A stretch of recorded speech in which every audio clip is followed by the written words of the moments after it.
Olá, gente, tudo bem? Sejam bem-vindos à nossa primeira aula do curso de Emergências e Complicações Anestésicas em Cães e Gatos.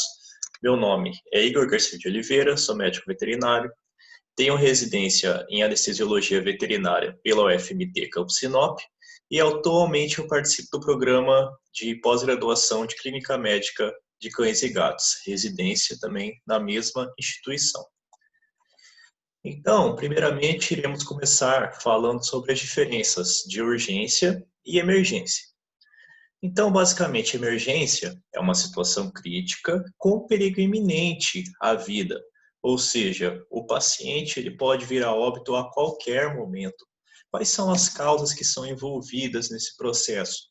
Por exemplo, há animais politraumatizados que sofrem atropelamentos por veículos, por carros, principalmente, em que é muito comum eles terem fraturas, rompimento de artérias, a qual eles têm uma perda de sangue que, se não tratada corretamente, pode levar, inclusive, o animal a perder sangue e entrar em um quadro de choque hipovolêmico.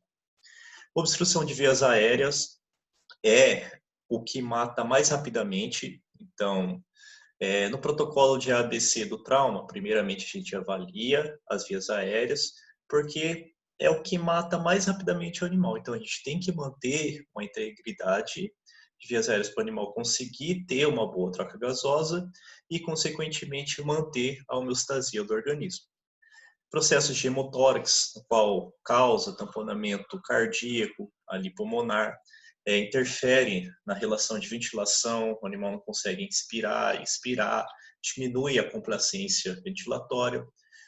Processos traumáticos envolvendo ruptura diafragmática, por exemplo, que o animal ele vai ter uma deficiência de ventilação, consequentemente não irá ter uma troca gasosa correta, e esse animal tem que ser estabilizado, tem que dar um suporte de oxigênio e manter essas vias aéreas para que tenha uma boa ventilação e uma troca gasosa correta. E gatos que, por exemplo, animais felinos que têm obstrução uretral total. Normalmente, esses animais, quando eles estão obstruídos, eles não conseguem ter a micção correta e os compostos, eles não conseguem eliminar a ureia, creatinina, na qual vai predispondo o animal a ter o quadro de insuficiência renal aguda e o quadro de uremia e azotemia. Ou seja, o animal começa a ter metabólitos tóxicos no organismo, na qual irá ter alterações cardíacas, por exemplo, potássio elevado, vai ter alteração de hipercalemia. Então, esse paciente ele pode vir a óbito por conta de hipercalemia. Então, a repolarização de membrana vai estar alterada, o coração começa a ter bloqueio ali de átrio, começa a ter um ritmo de ventrículo, bradicardias, bradiarritmias, somando isso todo um processo de acidose, na qual a gente tem que intervir e estabilizar o paciente o mais rápido possível. Então, a emergência é uma situação crítica que o paciente ele pode morrer a poucos minutos.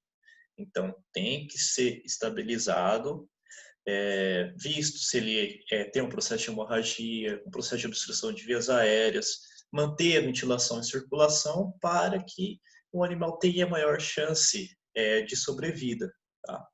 Já a urgência é diferente da emergência, porque muitas das vezes o paciente ele precisa de cuidados imediatos, porém sem um risco iminente de óbito. Por exemplo, temos um quadro de hemoparasitose. Uma hemoparasitose, por exemplo, a Ehrlichia, ela pode levar a um quadro de anemia leve. Então, você faz o exame de sangue, nos primeiros dias há uma anemia leve, né? E esse processo vai piorando. Por quê? Está perdendo plaqueta ali pelo vaso, então está extravasando o sangue. Tem animais que apresentam epistaxe, sangramento, né, em vários orifícios, e se não controlado, ele pode vir a apresentar uma queda abrupta do hematócrito. Isso irá também interferir na homeostasia do paciente. E tem pacientes que só se resolve o quadro com transfusão, né? Então, dependendo do caso, se é um caso grave, só vai ser estabilizado com transfusão e antibiótico terapia, por exemplo, a Ehrlichia, que é mais comumente achada na região, principalmente na nossa região aqui, né? Clima tropical, então propicia essa disseminação desses ectoparasitos, né? Então, o carrapato do cão, Rhipicephalus sanguineus, ele pode transmitir essa Ehrlichia e pode infectar o paciente. Lembrando que basta só um animal para o paciente ele ser infectado. E a Ehrlichia, como outras doenças associadas, pode só associar e piorar o quadro. Pode ser um achado que pode diminuir a sobrevida do paciente. Então, aqui no caso de emergência, esta primeira figura, nós temos aqui uma drenagem torácica, o paciente apresentando ar no tórax.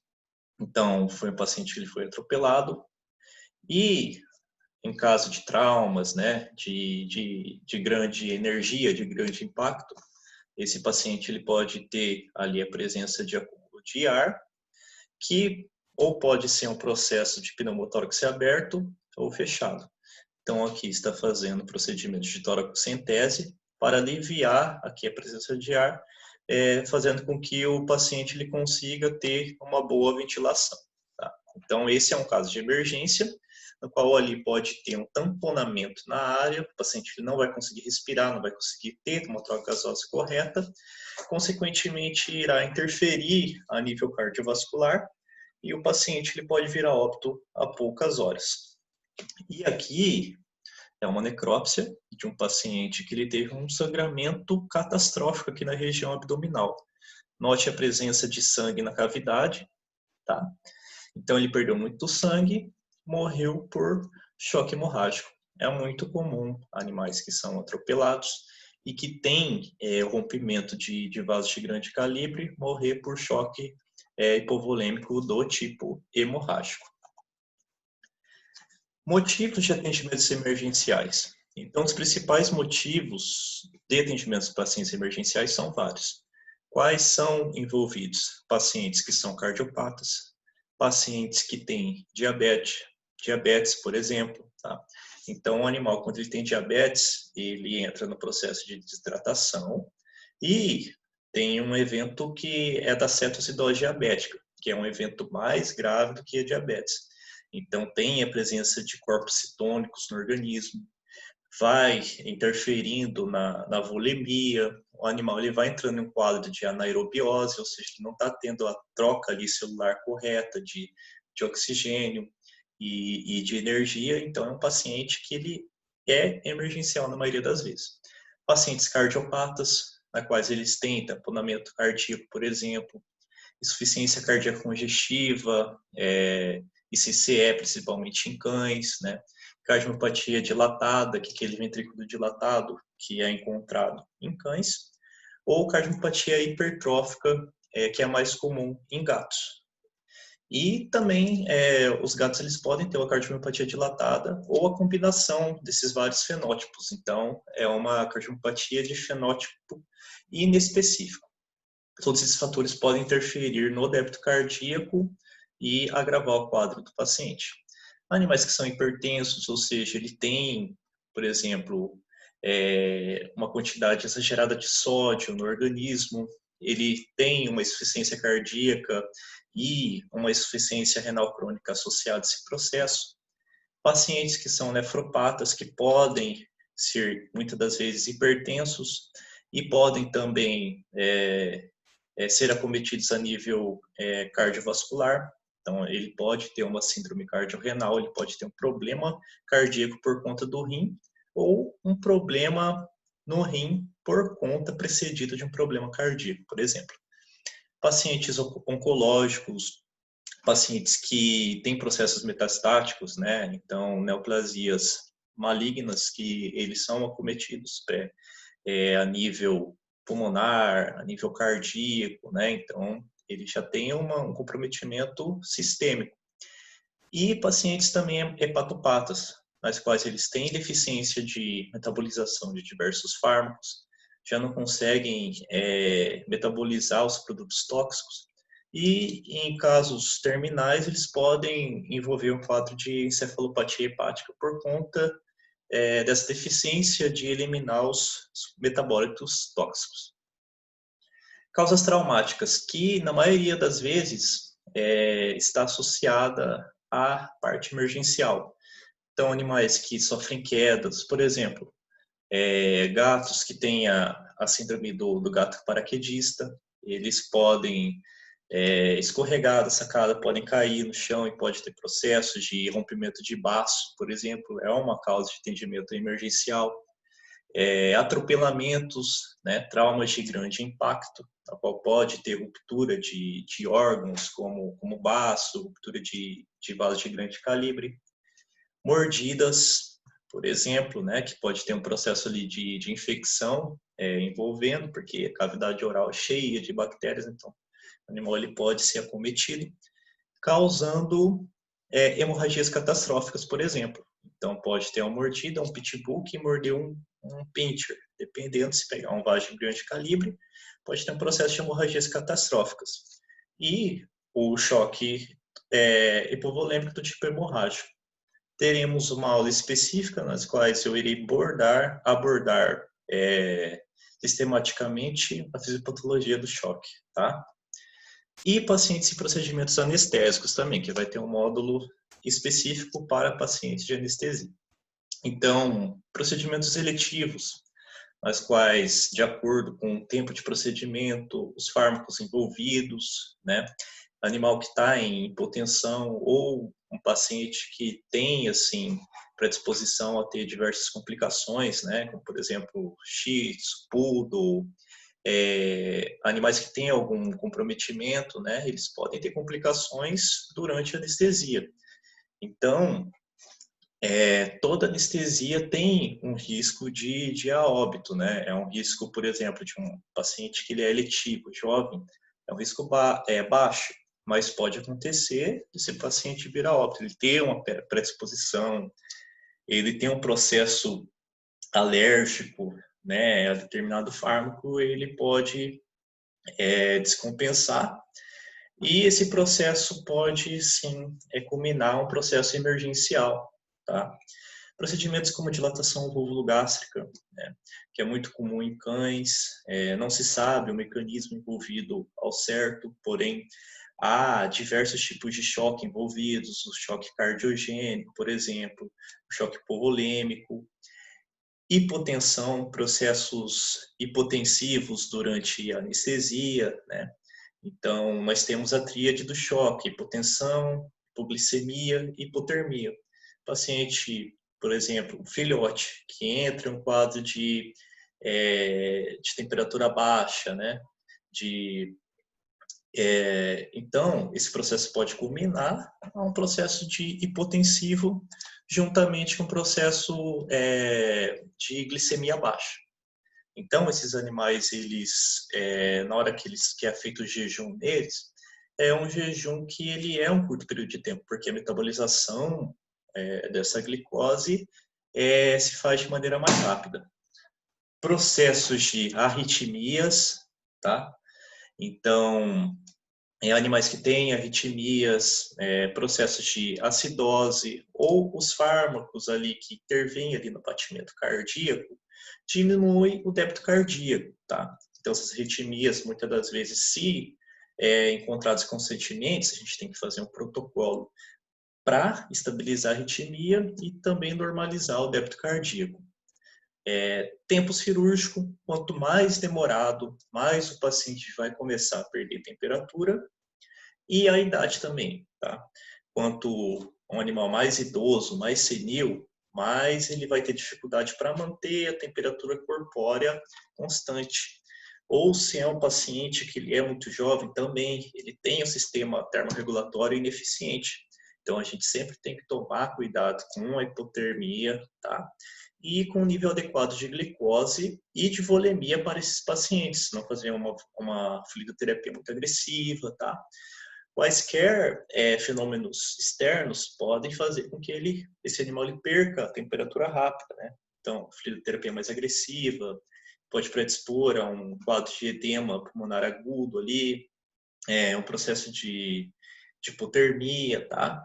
Então, sempre é interessante a gente calcular essa dose, essa velocidade dessa crioterapia para a gente evitar essas complicações que podem culminar, sim, ao processo emergencial. Pacientes traumatizados, né? É muito comumente encontrado na clínica de pequenos, tá? E os pacientes politraumatizados, quase 100%, eles são abordados emergencialmente. Então, por mais que esse paciente chegue para você na clínica, ele está aparentemente estabilizado, com as mucosas normocoradas, TPC menor que 2, o pulso, né? Porém, ele tem um processo traumático. Esse processo traumático, ele gera diversos mecanismos compensatórios no organismo do animal. Então, é um animal que ele foi exposto a um determinado estresse, tá? Esse estresse, ele culmina na liberação de catecolaminas e vários eventos que têm os mecanismos compensatórios, né? A fase do choque está dividida na fase hiperdinâmica e na fase hipodinâmica. Na fase hiperdinâmica, esses processos eles são muitas das vezes mascarados. Então, principalmente em felinos que estão muito estressados, né? São animais que eles não podem demonstrar fraqueza. Então, e esses mecanismos compensatórios eles mascaram e a gente acha que está tudo bem, mas não está tudo bem. Sempre quando o paciente ele chega na clínica com um atropelamento, por mais que seja uma fratura, uma luxação, a gente tem que monitorizar e tomar cuidado com aquele paciente, tá? Ver se tem indício de um trauma abdominal, um trauma ali na região sacroiliaca, que é um dos traumas que podem causar uma hemorragia do tipo catastrófica, tá? Então, é sempre importante a monitorização para a intervenção correta desse paciente. Diferenças de atendimento emergencial e clínico. Então, a parte do atendimento emergencial é totalmente diferente de um atendimento clínico, tá? O atendimento clínico, aquele atendimento mais demorado, que a gente tem tempo, por exemplo, a gente vai, pesa o animal, a gente faz a anamnese, a gente conversa, sei lá, 1 hora, 1 hora e meia com o proprietário, tá? Já o procedimento emergencial, um paciente de emergência, a gente tem um curto período de tempo para agir. Então, tem várias etapas que a gente pula quando não é possível. Por exemplo, o paciente chega já em parada cardiorrespiratória. Você não vai fazer perguntas, não vai conversar com o proprietário. Você já vai correr até uma sala de emergência, vai estabelecer vias aéreas, vai começar com pressão, né? Primeira coisa, faz a compressão ali torácica, massagem cardíaca e entra com os fármacos, né? O animal teve parada, entra com adrenalina e a gente vai abordar mais para frente detalhadamente sobre todos esses protocolos, tá? Então, o atendimento emergencial, ele é um atendimento que ele é mais objetivo e a gente tem que otimizar esse tempo, tá? Então, tem vários mnemônicos que a gente utiliza para que a gente faça perguntas objetivas e a gente vai extrair o mais rápido possível. Então, pergunta de menos de em 1 minuto e de 1 a 2 minutos. Enquanto você vai conversando com o proprietário, você já vai avaliando, fazendo a avaliação física do paciente, você já está intervindo. Então, esse é outro aspecto que é diferente de um atendimento clínico de rotina, por exemplo, tá? Então, há protocolos emergenciais que a gente visa otimizar o processo. A gente tem que, primeiro, estabilizar o paciente através de protocolos. Por exemplo, animal que ele é atropelado. Então, a gente vai utilizar o protocolo XABCDE do trauma, tá? Antigamente, esse protocolo era denominado como ABCDE do trauma, né? Aí você me pergunta, Igor, mas o que está fazendo esse X aí? O que acontece? No PHTLS, que é as normativas do suporte avançado ao trauma de humanos, né? Eles colocaram essa sigla X. O que é essa sigla X?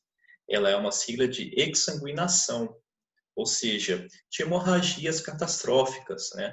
Hemorragia que o paciente pode morrer a poucos minutos. A gente tem que estancar, tem que normalizar para que ele não morra em pouco período de tempo, tá?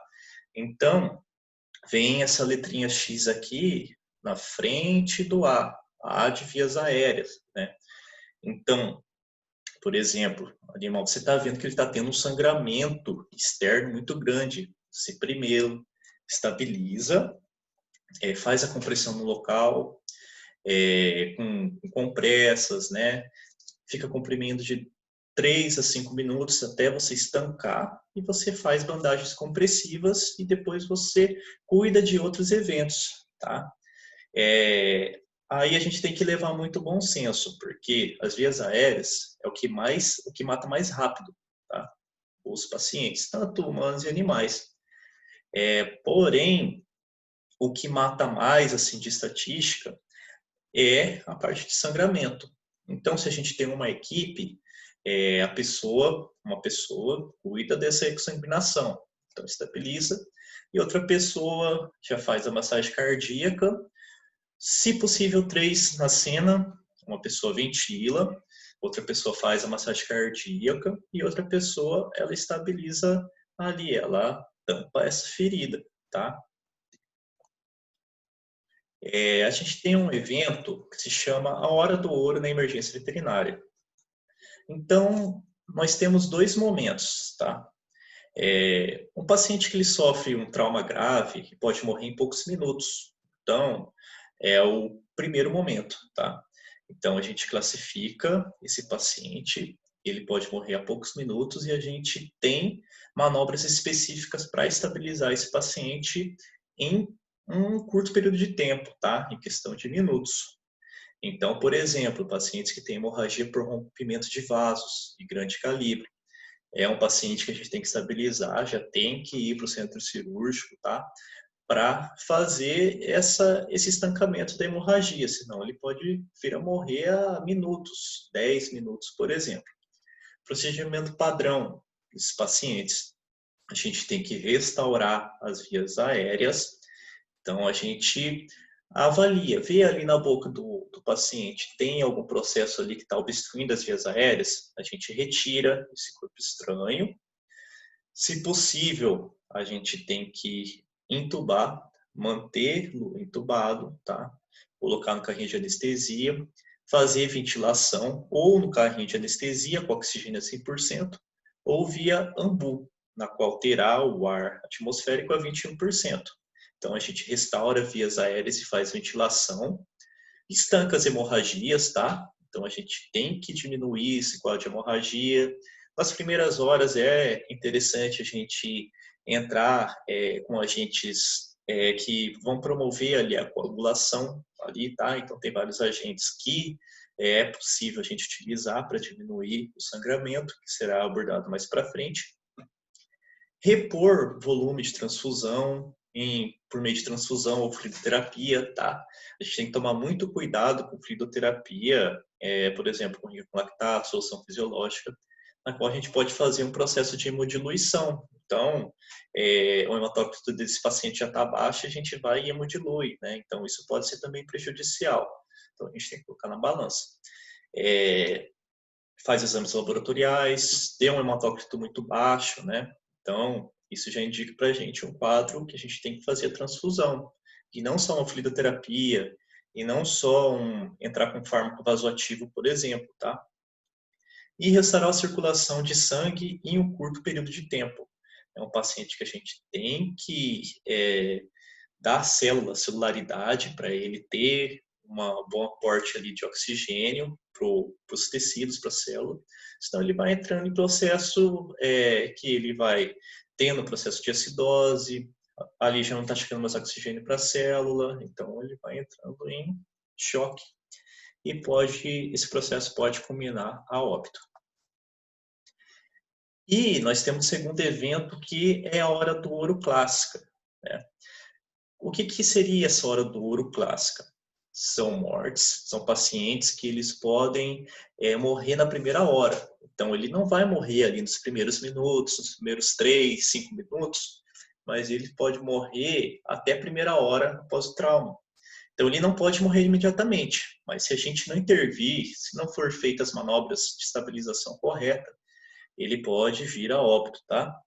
causas comuns, lesões cerebrais por traumas, né, por quedas de apartamentos, por exemplo, traumas abdominais, vasculares e torácicos. Então, em todas as situações, né, emergencial, sempre a gente tem que ter uma equipe pronta para agir. O ideal é que a gente tenha uma equipe composta no mínimo de 3 pessoas, porque a gente otimiza o tempo, né? E é um processo ali mais organizado. Então, a gente não consegue sozinho fazer tudo ao mesmo tempo, fazer as compressões torácicas, a massagem cardíaca, fazer ventilação, monitorar, puxar fármaco.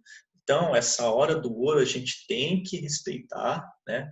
Para aumentar a chance de a gente salvar esse paciente, tá? Então, são pacientes que por exemplo, no exemplo número 1, né, na hora do ouro, são pacientes que podem vir a óbito a minutos. Então, a gente tem que ter uma equipe para intervir.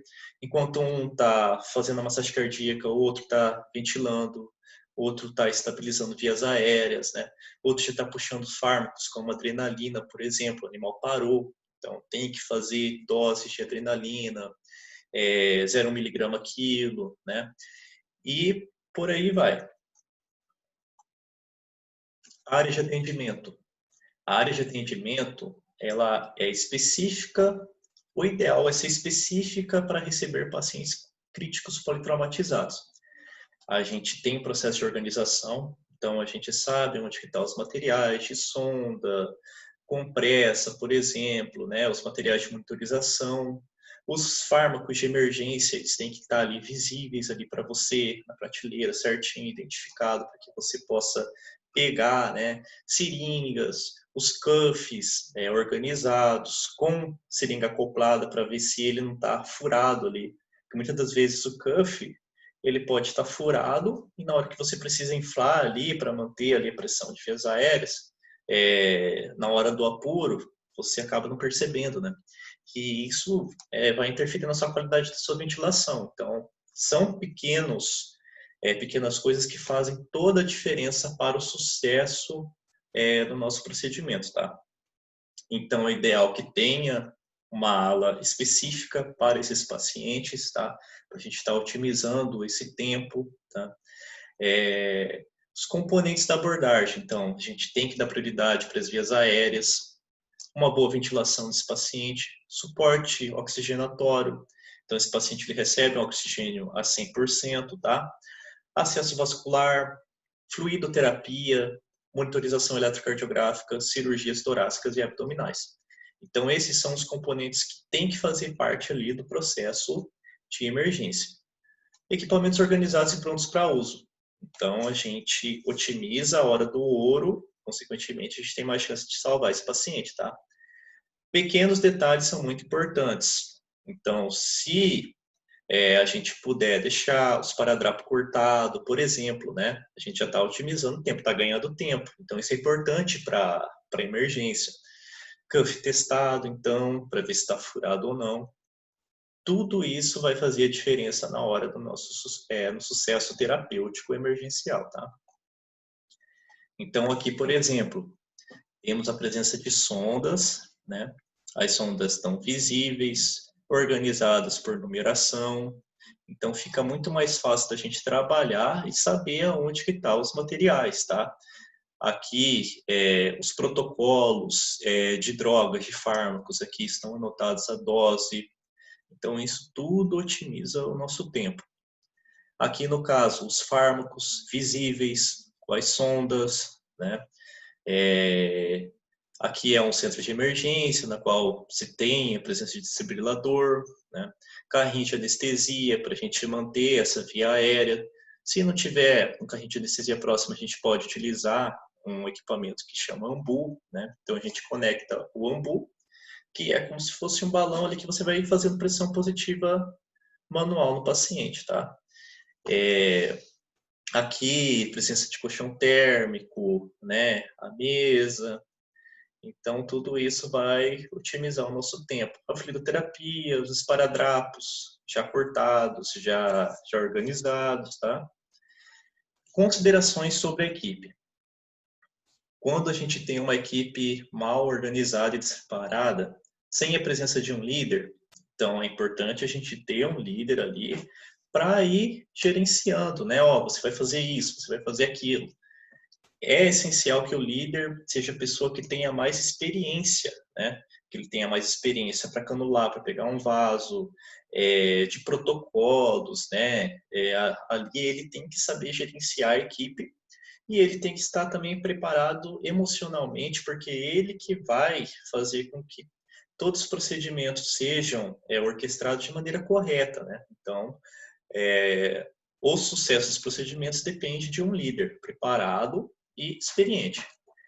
E não se tem protocolo de atendimento personalizado, então a gente aumenta-se as chances de mortalidade, prolongando-se o tempo hospitalar. Então a gente vai aumentar custo, a gente vai prolongar o tempo do paciente ali a nível hospitalar, né, porque haverá complicações que não serão revertidas a curto período de tempo, isso irá combinar em diversas outras complicações, tá? Vai aumentar a chance de mortalidade, o proprietário não vai ficar contente com porque ele vai estar gastando mais, não irá ser eficiente. Independente da quantidade de funcionários, deve haver um líder com treinamento constante para que um padrão seja estabelecido. Então, no ambiente emergencial, é sempre interessante a gente ter esse líder, que ele é preparado, ele tem um treinamento constante, tá? E esse padrão, ele tem que ser obedecido, né? Ó, fulano, você vai fazer isso. Beltrano, você vai fazer aquilo, né? Procedimentos operacionais padrão também é interessante para um ambiente de emergência, tá? Então, a gente tem que ter fármacos com uma dose padronizada, condutas, né, de ABC do trauma, conduta para paciente que está intoxicado. Então, aquele ambiente ele já tem um procedimento operacional padrão, nas quais os profissionais estão treinados, né? Eles estão treinados e estão qualificados para fazer tal procedimento.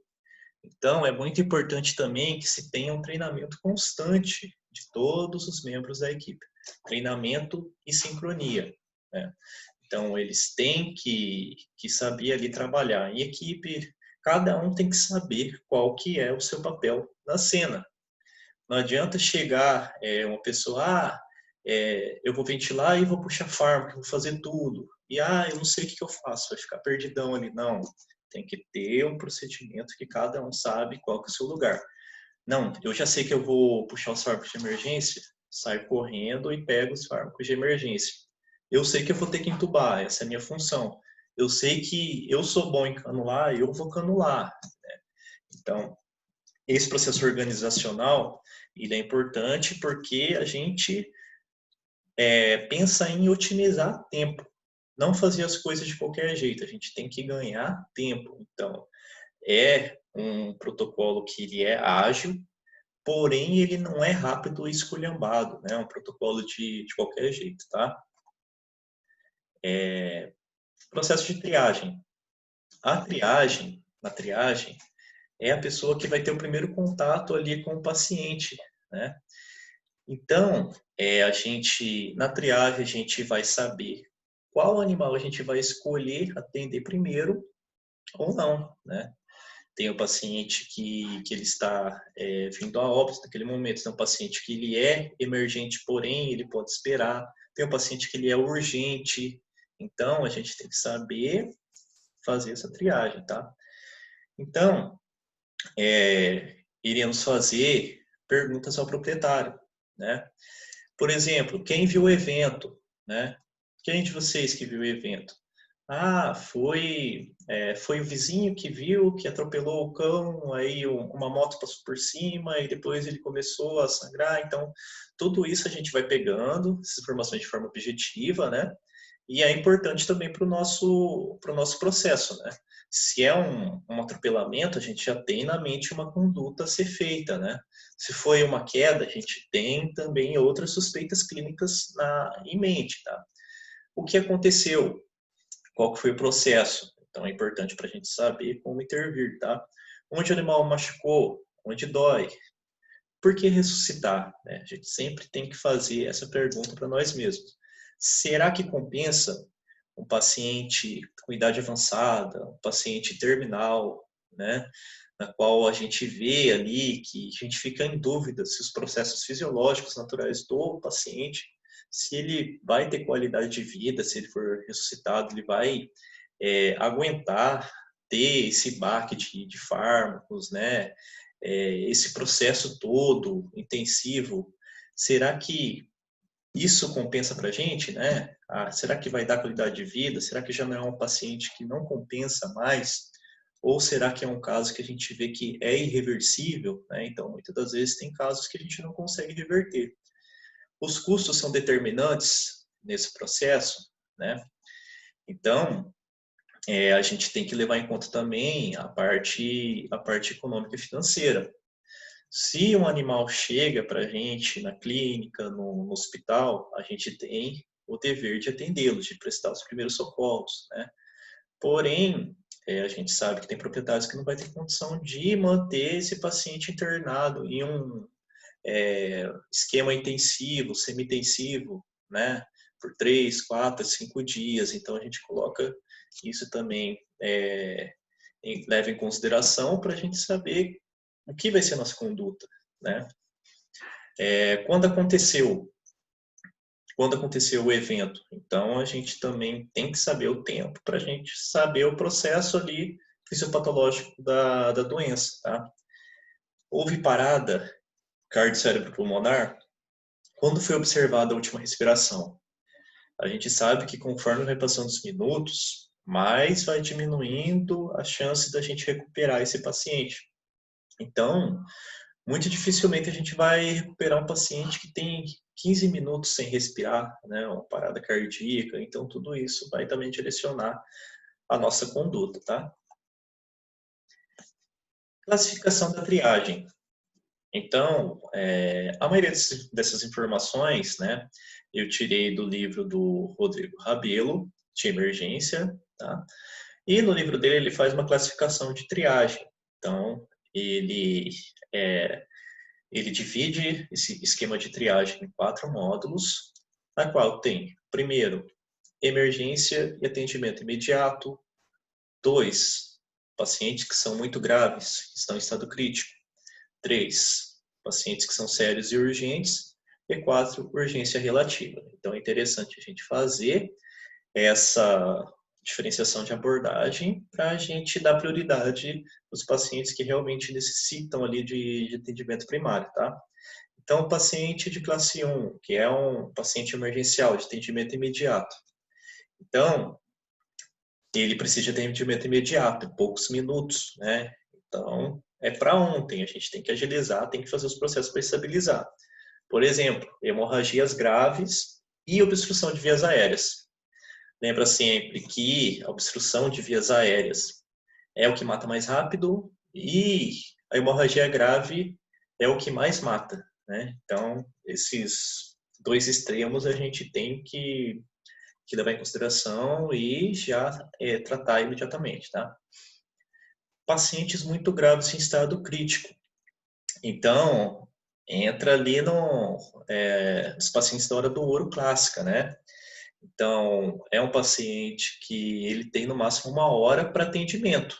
Pacientes que estão em choque, por exemplo, pacientes com hemorragia grave também, dependendo do tipo de hemorragia, do local anatômico ali de afecção, mas que tem as vias aéreas íntegras, né? Então, lembra que as vias aéreas vai matar primeiro, então é muito importante estabelecer vias aéreas.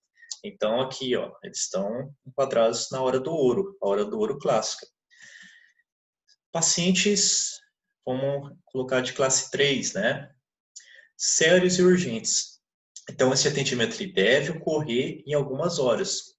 Por exemplo, pacientes que têm fraturas expostas, feridas abertas ou queimaduras, né, sem sinais de choque.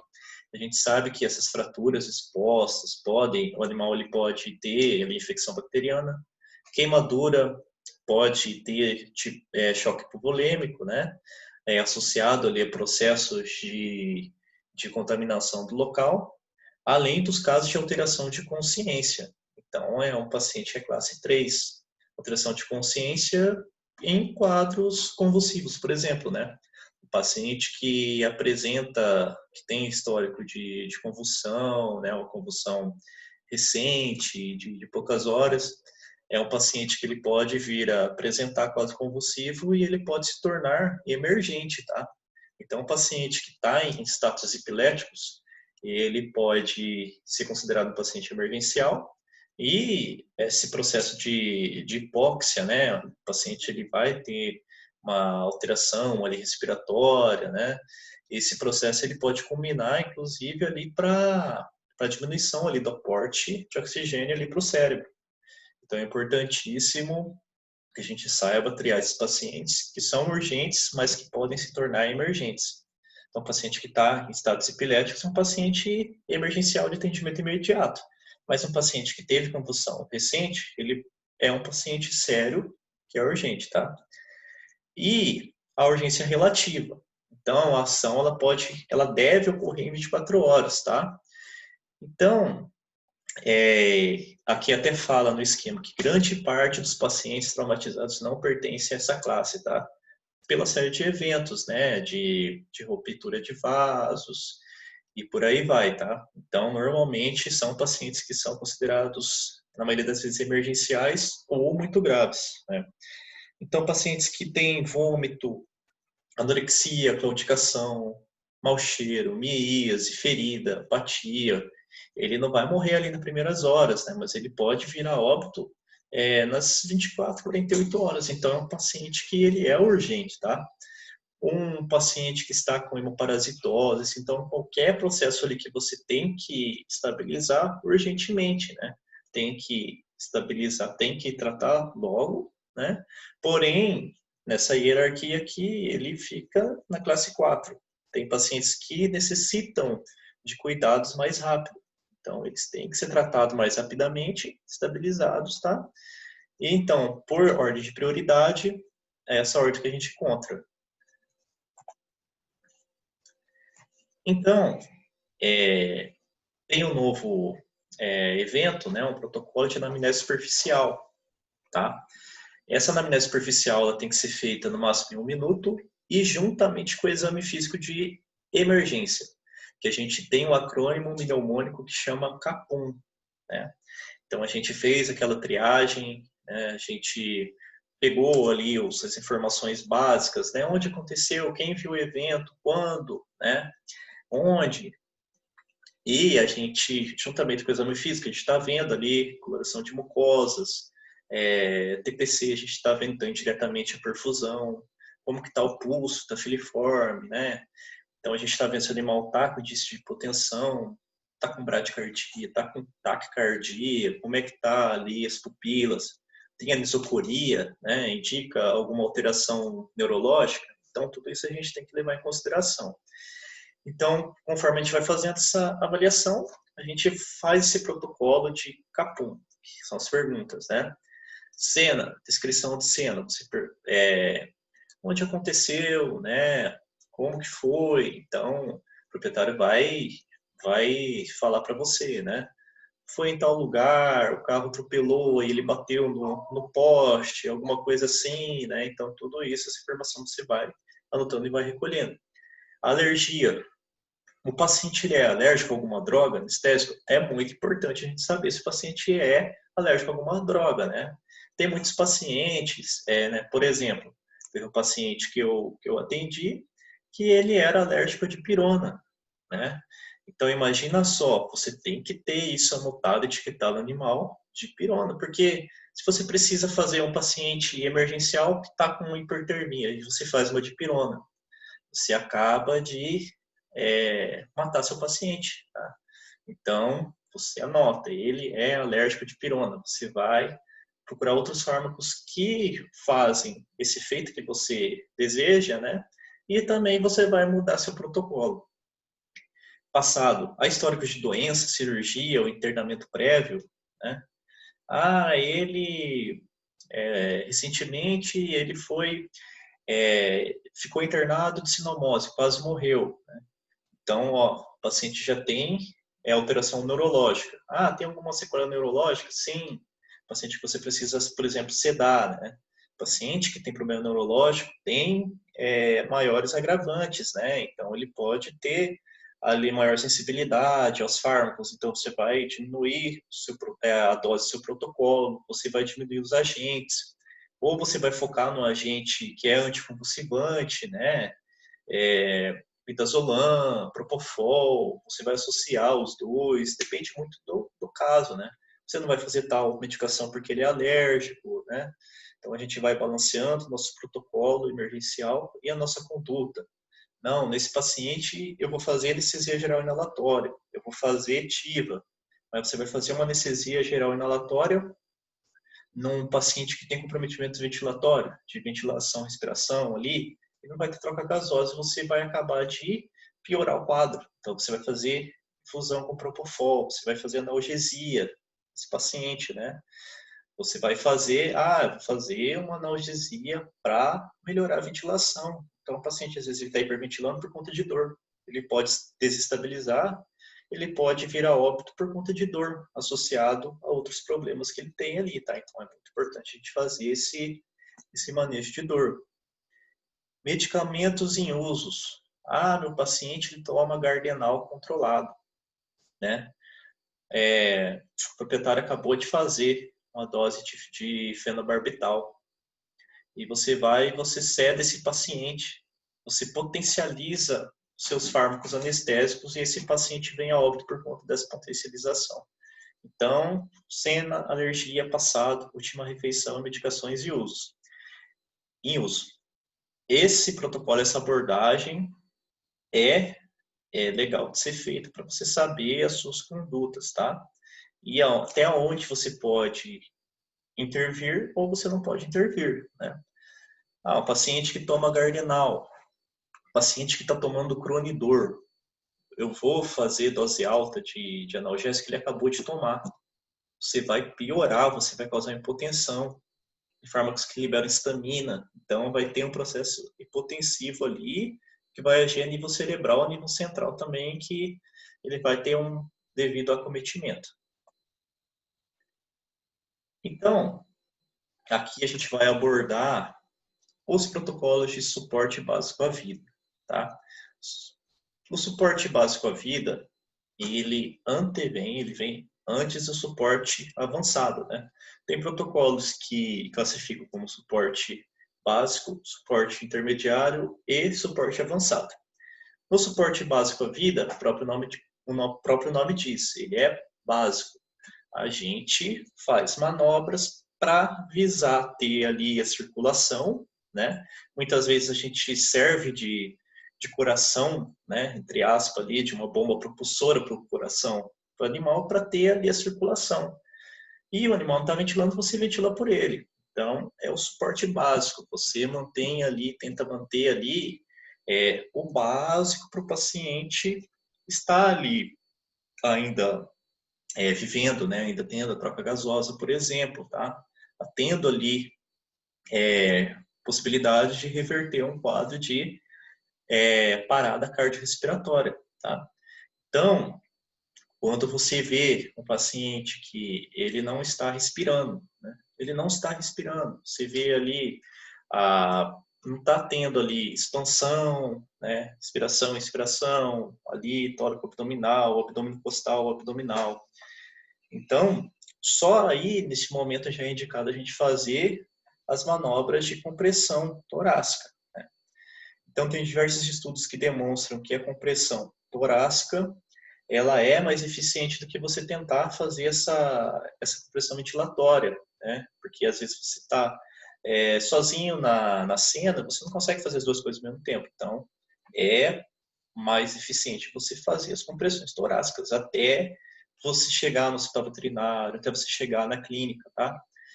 E não necessariamente tem que ser um profissional, tem que ser um veterinário para fazer isso. É um suporte de primeiros socorros. Então, é interessante a gente propor isso aos tutores, né?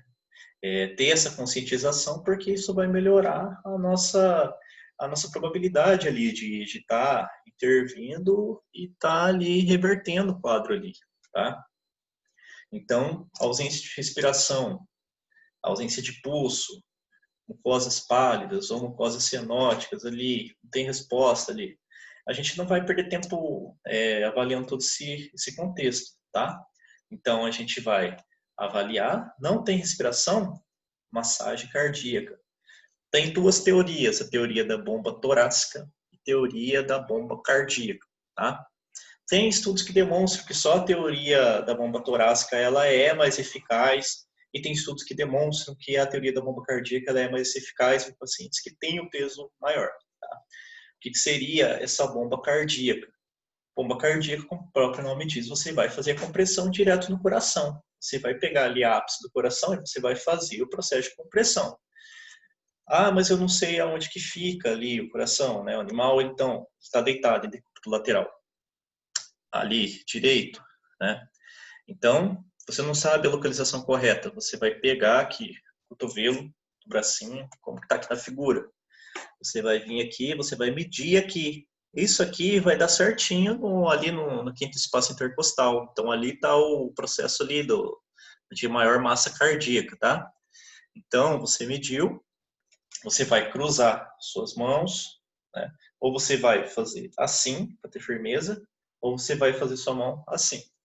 Então, você vai projetar ali, paciente que tem maior peso, né? Tipo, paciente que pesa maior de 7 quilos, você vai projetar ali a mão no tórax, lembrando que o cotovelo ele não pode flexionar, então tem que ser massagem firmes, né? Eu vou gravar um vídeo só demonstrando essa parte, né? Tem vários materiais no YouTube que eu vou estar discutindo com vocês, tá? Então, você vai projetar ali, você com pressão firme. Você não vai fazer assim, oscilar, porque ele não vai fazer ali a propulsão que você precisa para manter o débito cardíaco, tá? Então, você vai fazer 30 compressões, para cada 30 compressões, 2 respirações. Ah, mas não tem como fazer respiração, né? Não sei se você está com medo de contaminação ali, né? E não tem ninguém para te ajudar. Então, continua fazendo compressão até o veterinário, por exemplo, né? Até levar ao veterinário, né? Então, você é o veterinário, né? Então, você vai fazendo compressão e você corre no seu hospital, na sua clínica, etc, né? Então, essa compressão tem que ali aprofundar um terço do tórax, ela tem que ser forte, mas não agressiva, né? Você não vai quebrar as costelas do animal, então tem que ter uma firmeza ali de um terço do tórax, não pode oscilar assim, tem que ser firme, né? 30 compressões, você faz 3 ciclos, avalia, tem pulso? Não tem. Ah, não voltou a respirar, né? Não tem batimento. Faz outro ciclo, tá? Então, esse é o suporte básico à vida. Quando você está em ambiente hospitalar, então, você faz as compressões, né? Começa a compressão, você mantém vias aéreas, a gente vai falar numa aula específica só da parte de vias aéreas e tudo mais, né? Na anestesia. Você faz vias aéreas e você vai fazer fármacos. Por exemplo, adrenalina. Não tem batimento, adrenalina, né? Mais para frente a gente vai também falar sobre dose, né? Faz adrenalina, primeiro em dose baixa, né? Os primeiros ali 5 a 7 minutos, putz, não voltou. Na literatura fala que em 10 minutos aí você tem que fazer dose máxima, né? Dose cavalar, assim, entre aspas. Então aí você faz essa dose, né? Putz, não consegui pegar acesso, esse paciente está muito hipotenso. Tem manobras que você faz, você aumenta a dose de adrenalina e você vai diluir essa adrenalina ali no soro e você vai fazer ali na sonda endotraqueal. Então, vai ter volume para chegar ali no pulmão, tá? Então, é outra possibilidade. Então, você mantém vias aéreas, seguindo o ABC. Vias aéreas, boa respiração, ventilação. Ah, o paciente não está ventilando, né? Então, ventila para ele, faz pressão respiratória. Ah, legal, tem um aparelho de ventilação mecânica. Você mexer, coloca no aparelho, né? Isso vai, você vai ganhar uma pessoa, você vai ganhar tempo ali, né? Você vai ganhar uma pessoa fazendo uma coisa a mais ali. Então, você está em 2, coloca na ventilação mecânica e vai fazer outra coisa, né? Ah, o paciente está respirando direito. Será que ele tem um pneumotórax? Será que ele tem um hemotórax, né? Então, tem que treinar ali. Faz ultrassom, né? Você vai fazer o vai falar com o ultrassonografista, ele vai vir para você, vai ver se tem edema pulmonar cardiogênico, o paciente que ele é cardiopata, né? Então você vai ter que fazer ali a drenagem ali do edema pulmonar, com diuréticos e por aí vai, tá? Então faz o esquema FAST ali, né? Então você vai pegar pontos específicos para ver se tem presença de edema, indício de pneumotórax, então você vai drenar para manter ali a ventilação do paciente, tá? Então você vai fazendo esse ciclo, né? Decúbito lateral, você entuba, né? Você vai fazendo o protocolo de acordo com a clínica e você vai ajustando. O paciente voltou com a arritmia brava e não débito cardíaco está baixo. Você vai entrar com atropina para aumentar, porque está com bradicardia, ou está com bradiarritmia, você vai entrar com agente desfibrilador químico, né? Ah, você colocou no eletro, o paciente está em ritmo chocável, você não tem o desfibrilador, né? Se você tiver o desfibrilador, você vai fazer a desfibrilação, né? Ou a cardioversão, de acordo com o esquema de emergência. Se não é possível, aí você faz a desfibrilação química, né? Então, você vai fazer a desfibrilação com fármacos, amiodarona, lidocaína, eles fazem a desfibrilação química. Ele vai resetar ali o coração, e o coração que está em fibrilação atrial, está em flutter atrial e por aí vai. Então, você vai estabelecer ali o ritmo e o nó sinusal ele vai retomar ali o ritmo, tá? Então, é mais ou menos esse processo. Então, a massagem cardíaca aqui, ó, nesse esquema, a gente pode ver que está feita uma compressão aqui, bomba cardíaca, tá? Ó, não tá os cotovelos tão flexionados, né? Uma pessoa que está ventilando, outra pessoa está fazendo as compressões, tá? É um paciente que já está com acesso, né? Então, a gente já tem todos os componentes aqui para intervir a nível de suporte avançado de vida, né? Uma coisa interessante que eu tenho para falar para vocês. Eu abordei anteriormente, né? Mas para a gente relembrar. Agora, o ABCD do trauma ganhou uma nova letra ali, que é hemorragia exsanguinante. Então, é o XABCD. Então, isso reforça para a gente que a gente tem que tomar cuidado com ali a perda de sangue, né? Com a perda de volemia. É muito importante. Isso também não quer dizer que, tipo, beleza, tô nem aí para as vias aéreas, né? Por conta que hemorragia é o que há, né? Não, cada caso é um caso. Então, essa letra X é mais para reforçar os nossos cuidados, tá? Não que anteriormente não tenha sido feito, né? Dependendo do caso, é uma hemorragia que às vezes não é tão catastrófica assim, e o animal está com obstrução ali. Então, a obstrução vai matar mais rápido, né? Mas o que assusta mais é o processo de hemorragia, mas a gente tem que avaliar e colocar na balança. A gente não pode só seguir o protocolo, a gente tem que seguir aí a conduta clínica, né? E o ABCD, o que ele significa, né? Basicamente, essa sigla ela veio do inglês, né? Então, ar, oxigênio, né? Adaptado para o português. Então, a gente tem que obter uma via aérea livre com ventilação contínua. Então, a gente vai fazer ali uma manutenção de vias aéreas avançada, uso de intubação em ambiente hospitalar, sempre que possível, tá?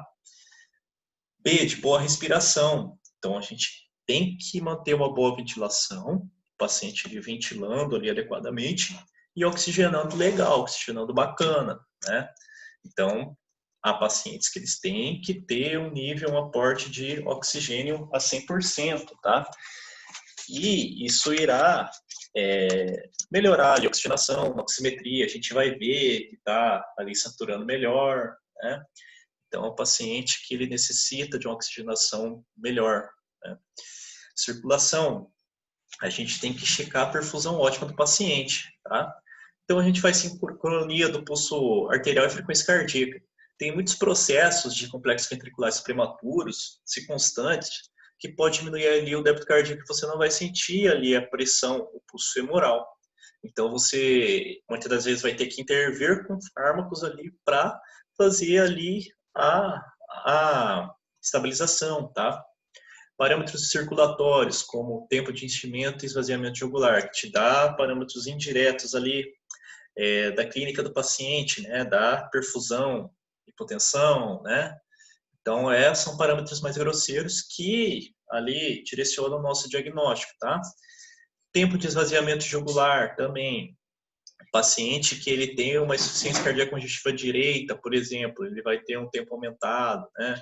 Vários processos irão fazer com que ali o tempo de enchimento jugular ali aumente ou diminui.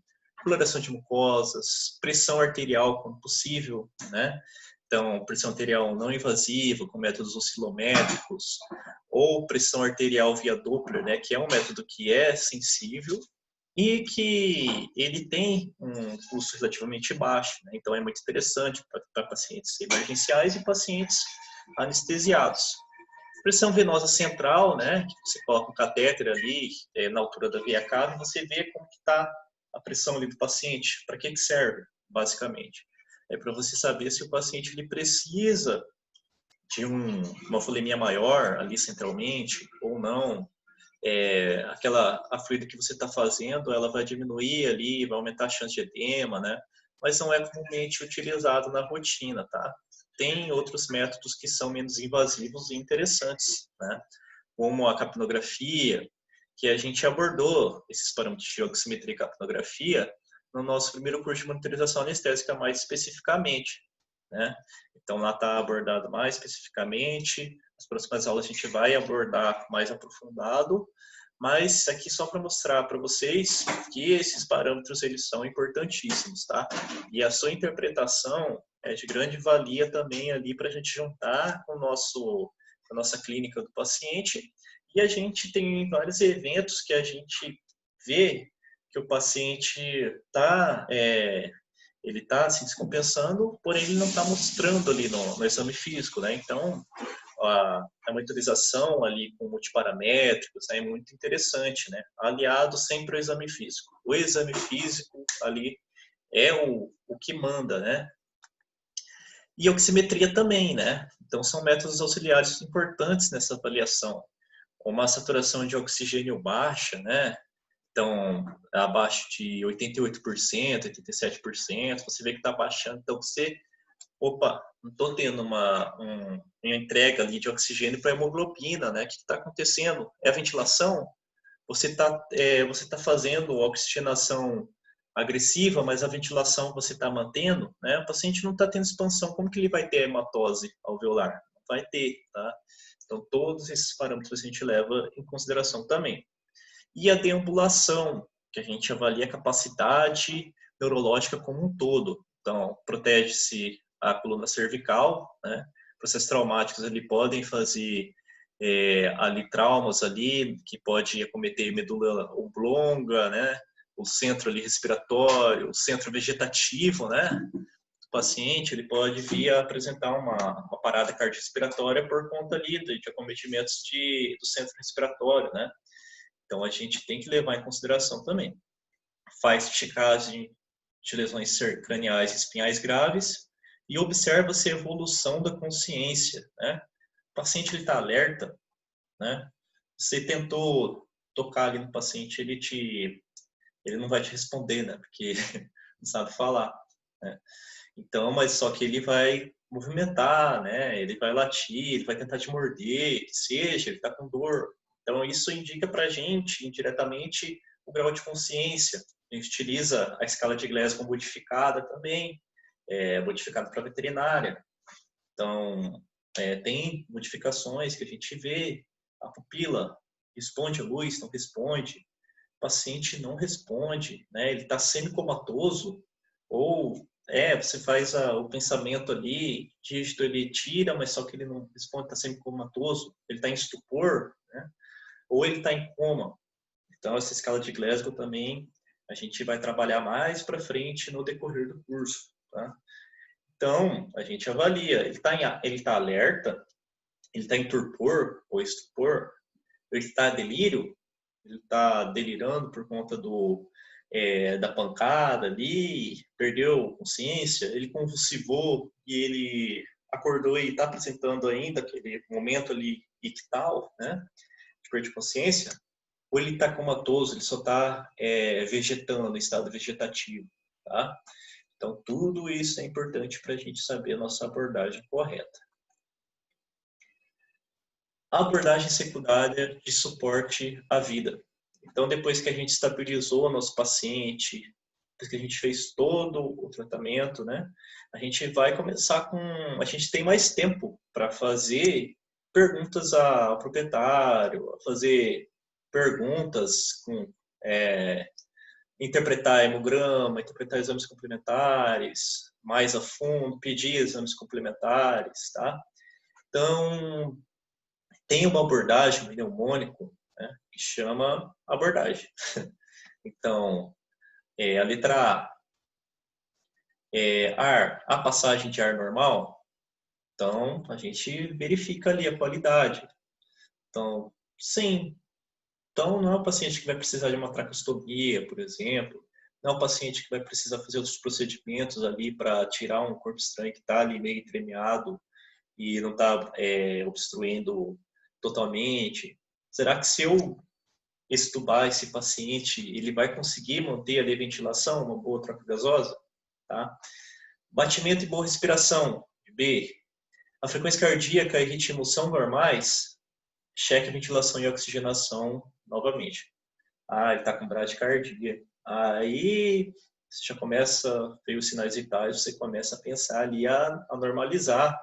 Ele está com desequilíbrio eletrolítico. Se é possível, eu vou fazer ali uma hemogasometria, eu vou repetir meu exame de sangue, né? Então, eu vou fazer um exame de lactato, eu vou fazer outros exames complementares ali para direcionar mais para o diagnóstico. Cheque a ventilação e oxigenação novamente. Tá? Será que meu circuito está bem acoplado? A gente tem que fazer uma abordagem desde o mais básico até o mais avançado. Então, putz, a oxigenação ali está caindo. O que está acontecendo? Será que está bem encaixado ali na língua? Né? Será que não está fazendo muita vasoconstrição? Tem algum fármaco que está fazendo muita vasoconstrição e está diminuindo ali o aporte? Tá? Então, a gente leva em consideração também. Oxigenação, como está a perfusão? Pulso voltou? Ah, o pulso está forte em ritmo, que legal, né? Então, isso já é um bom indício. Ele estava com processo hipotensivo e agora mudou para a pressão arterial sistólica, está dando 130. Tá?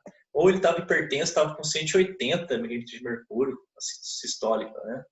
E agora está 140, 150. Eu tenho que fazer outras abordagens, mas já é interessante, já estou no caminho certo.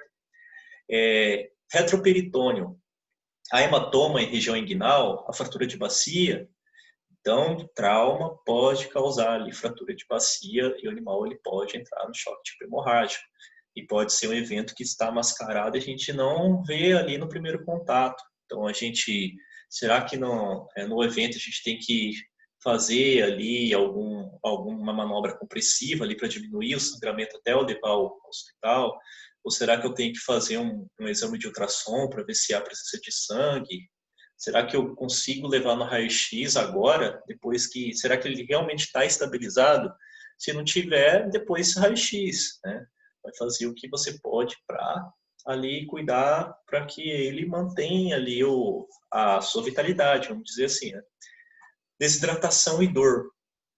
Aí você começa a ver, tá desidratado, não tá? Muitas vezes na correria ali você não consegue ver, né? Então, ele está apresentando dor. Você vai entrar com analgésicos. Ah, que analgésico que eu posso entrar em processos traumáticos, né?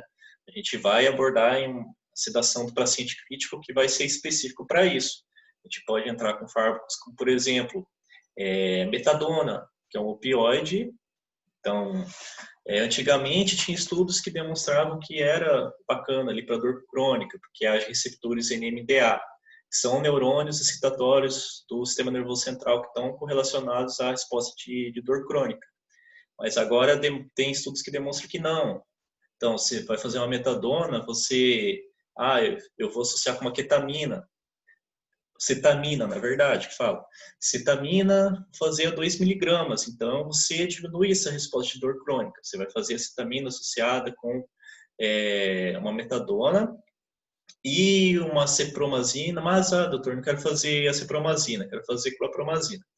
Então, porque tem estudos que demonstram que causa menos hipotensão. No hospital veterinário aqui a gente faz clorpromazina, né? Então, aí depende muito do lugar, depende muito da dose, depende muito das preferências. Então, a gente faz a metadona com a cipromazina associada, tá? Para fazer o quê? Um evento de neuroleptoanalgesia, que é uma sedação em analgesia ali aumentada, ali, potencializada, tá? Então a gente faz esse processo de neuroleptoanalgesia, tira a dor, tranquiliza, vai melhorar a ventilação, vai melhorar a perfusão. Lembrando que tem eventos de dor neuropáticas que podem se tornar emergência. O animal pode morrer por conta de dor, de processo doloroso. É importante, a gente faz essa avaliação. Tem possibilidade de fazer infusão contínua de cetamina, infusão de metadona, de fentanil, remifentanil, tem vários protocolos, tá?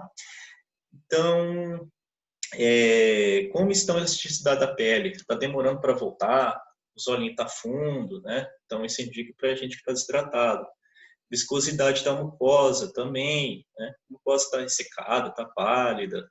Produção de urina. A produção de urina está mantendo ali, está mantendo 4 miligramas, está mantendo 5 ml quilo-hora. Putz, está mantendo 1 ml quilo-hora, não está tendo produção de urina e eu estou fazendo fluidoterapia. O que está acontecendo? Esse rim ele está apto a metabolizar ali, excretar. Tem, além de ser atropelado, ele tem uma insuficiência renal, ele não está com uma insuficiência renal crônica, ou uma insuficiência renal aguda, né? Coincidiu a ter um processo ali de deposição de imuno complexo por conta de hemoparasito, por exemplo, né? Então a gente tem que levar em consideração também isso. Abdômen, a presença de dor, a hematoma umbilical, né? Tudo isso a gente já coloca como suspeita de peritonite, hemoperitônio. Tem hematoma, a gente tem que fazer ultrassonografia emergencial, né, que é o método FAST. A percussão é positiva ao ar livre, a líquido em cavidade, tem um processo acítico ali, de ascite, ele tem ali a compressão do diafragma, ele não está conseguindo respirar corretamente, então às vezes a gente tem que fazer ali uma punção, uma abdominocentese, para diminuir essa quantidade de líquido, consequentemente melhorar ali a compressão no diafragma. Então isso é importante também. Glicemia e gânglios, tá? Ele está com processo glicêmico baixo, por exemplo, né? Pacientes que têm parvovirose, filhotes mais suscetíveis à hipoglicemia, hipotensão e hipotermia. Então, são pacientes que estão perdendo volume ali e eles já chegam, muitas das vezes, em estado de choque, né? Porque é um processo ali que é agudo, que o paciente ele vai piorando muito rapidamente, está perdendo volume, está perdendo eletrólito, não tem glicose, não está comendo direito, tá? Então, é um paciente que pode chegar na clínica em processo de convulsão. Então, como é que está a glicose? Vou fazer um balde de glicose, melhorou, piorou, então a gente faz também diagnóstico terapêutico. Eu quero ter certeza, então eu vou fazer a glicemia, né? Vou pegar o aparelhinho lá e vou fazer a glicemia. A glicemia está abaixo de 60, né? Então, não, está normal, então beleza. Então você vê outra coisa, outra causa, né? Porque deficiência de potássio, de sódio, tudo isso pode estar relacionado. Então você tem que fazer os procedimentos para você ali estabilizar. E há líquido na cavidade, né?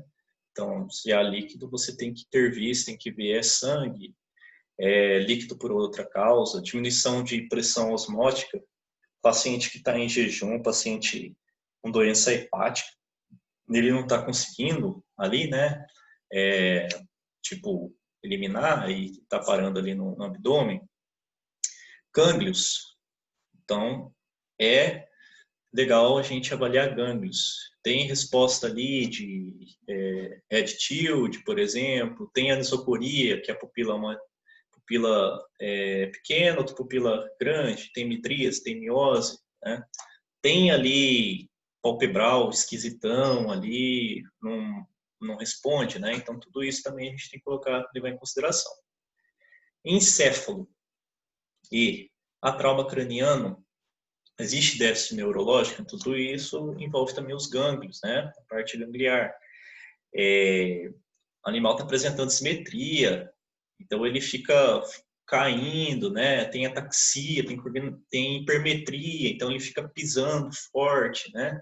Ele está cambaleando, ele está se projetando contra a parede, né? Então ele tem um indício de trauma neurológico, uma intoxicação que pode predispor a um trauma neurológico, membros, a presença de fratura, de luxação ou laceração, né? Processos que podem causar infecção, tá? Processos de fratura que podem romper grandes vasos, que têm que ser estabilizados prontamente. Algum ferimento importante, né? Que eu tenho que entrar com antibiótico terapia, que esse animal ali, em poucas horas pode entrar em processo de choque séptico. Então, tudo isso a gente tem que levar em consideração, tá? O suporte básico à vida, então, basicamente envolve o reconhecimento da parada cardíaca. Então, a gente, primeira coisa, não está respirando e não tem batimentos cardíacos. Focar na ausência da respiração e comprometimento da circulação. A ausência de respiração, então, a gente vai fazer as compressões cardíacas, tá? Animais menor que 7 quilos, fazer teoria da bomba torácica. Da bomba torácica, a gente vai projetar ali, fazer massagem direto no tórax, no meio ali do tórax. Cardíaca, direto no coração. Então, a gente vai lá, faz teste do cotovelo, tem espaço intercostal, pegar ali a região de maior massa, tá? Numa aula específica, a gente vai abordar, tá? Realizar o suporte básico à vida e logo após a gente realiza o suporte avançado. O que seria o suporte avançado? Utilização de fármacos, atropina, adrenalina, monitorização, oximetria, né, capnografia, eletrocardiografia, que é importantíssimo ali para a monitorização do paciente crítico, ventilação mecânica avançada quando possível, tá? Então, mas não tem ventilação mecânica avançada, a gente trabalha com aquilo que a gente tem, tá? Eu só tenho um ambu, ou eu só tenho um circuito, eles têm um aparelho, então eu vou fazer o circuito e o aparelho. Não tenho nada, né? Tenho só um ambu, ventila com ambu. Eu não tenho um ambu também. Aí entuba, né? Faz massagem, vê outra forma ali de aportar ali oxigênio para o paciente. Utilização de drogas, então o suporte avançado envolve isso, monitorização ali mais semi-intensivo, né? E juntamente, mas tipo, estou fazendo suporte avançado, não faço mais o básico. Não. Dependendo se está fazendo suporte básico, está fazendo suporte avançado, né? Então, você está fazendo manobra de massagem, está ventilando e está fazendo fármaco. Ou, às vezes, você estabilizou e você só está em fase de suporte avançado de monitorização, tá? Então, paciente que ficou muito tempo em parada, então você tem que cuidar de edema cerebral, você tem que manter a circulação, tem que arrumar pressão, você tem um monte de coisa que você tem que arrumar, você tem que estabilizar. O animal deu edema cerebral, vai entrar com furosemida, putz, mas será que compensa eu entrar o paciente extremamente desidratado, né? E agora, o que eu faço? Diminuo a dose? Então, é um processo que é dinâmico, tá? E ele sempre pode estar mudando conforme o tempo vai passando e a evolução do quadro vai passando. Parada cardíaca. Então, a gente vai fazer compressão e ventilação com ambu e vai entubar. Mantém vias aéreas avançadas. Na parada cardíaca, a gente tem a ausência de batimentos e a sistolia e a ausência de pulso. Então, a abordagem é diferente de assistolia com ausência de pulso e um ritmo chocável. O que é um ritmo chocável, né? Então, é um ritmo de fibrilação atrial, ritmo de fibrilação ventricular, e por aí vai, tá? Diversos ritmos ali de flutter, tá?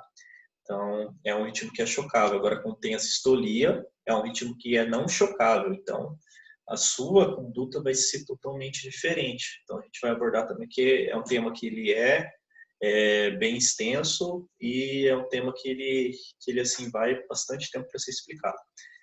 Epinefrina. a gente utiliza na dose de 0,05 a 0,2 miligramas quilo, com repetições de 3 a 5 minutos. Tá? Então, você fez os 3 ciclos ali, deu 3, 5 minutos, repete. Deu 3 minutos, repete. Não teve resposta, vou fazer aumentar a dose. Não conseguiu, o animal está muito hipotenso, dilui a dose em 5 e 6 ml e você vai fazer via intratraqueal, tá? Então, como que eu faço isso? É simples, ele está no circuito, você vai desacoplar o circuito, você vai diluir, você vai puxar ali seu fármaco de epinefrina, vai diluir ali, você vai fazer ali direto ali, ó, ali na sonda. Isso vai parar ali no pulmão, ele vai aspirar. Na hora que você ventilar com ambu ou com ventilação mecânica ali, aí ele vai parar para o pulmão, ele vai aspirar. Mas eu tenho risco de aspirar, de broncoaspirar. Na verdade é para ele aspirar, né? Mas não vai causar um processo de sufocamento. Ou, às vezes, se causar, é melhor isso do que para você tentar reverter ali, né? Mas muito dificilmente vai ter complicação. Se tiver complicação, depois você trata a complicação. Você faz ali uma drenagem com a sonda, você faz fármacos ali para diminuir, tá? Mas é um procedimento que é tranquilo e é recomendado na literatura. A cada 15 compressões, então, ali no ambiente, você faz 2 ventilações, né? É indicado para o procedimento de atendimento pré-hospitalar 30 compressões. Normalmente, a cada 15 compressões, tá? 15 compressões, 2 ventilações. Há variações, tá? Porque na veterinária a gente sabe que os cães, eles não sofrem infarto. Já na medicina humana, eles sofrem infarto. Então, é um protocolo que é o CBA, mas o protocolo padrão para veterinário é o protocolo ABC. ABC, tá? De suporte básico à vida. A gente faz essa generalização, mas só que tem suas particularidades de acordo com o que está envolvido. O animal ele foi afogado, é um ritmo de PCR traumático, é uma PCR clínica, é um paciente que está com compressão pneumotórax, então você não vai primeiro fazer, mas eu não faço a massagem? Não, é uma parada de tipo compressiva ali, então está comprimindo o tórax, então você vai esvaziar ali primeiro, mas eu não vou fazer massagem? Não, você vai esvaziar, vai drenar o tórax e às vezes a circulação ela volta espontaneamente, juntamente com fármaco, adrenalina, tal. Então, cada caso é um caso e é assim, varia muito de acordo com o caso clínico. Então, era basicamente isso que eu tinha que falar para essa primeira aula e até a próxima aula.